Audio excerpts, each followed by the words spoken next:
Osborne's 5/4 project lumber is a great option for those needing high quality wood for their projects. This lumber features 2 square sides with an unsurfaced top and bottom.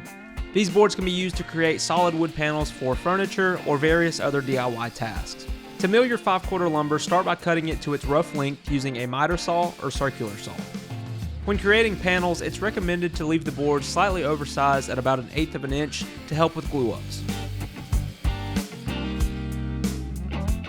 Next, you can rip the boards down to their final width if desired, however this step is not necessary.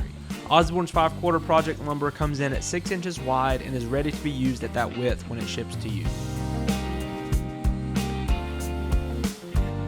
The final step for milling is to bring the lumber down to its final thickness depending on your project dimensions. The benefit of 5/4 lumber is that it is slightly thicker than 1 inch when it ships, allowing you to bring it down to a true 1 inch thick board for your project.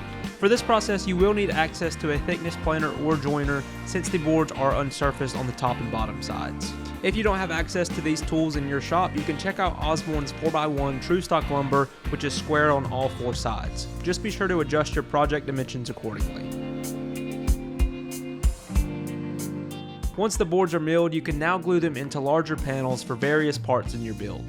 Butt joints are a very common method for gluing up wood panels, however there are other options such as dowels, reverse joints, and biscuit joints. Whichever method you choose, make sure the grain direction alternates between each board to avoid warping.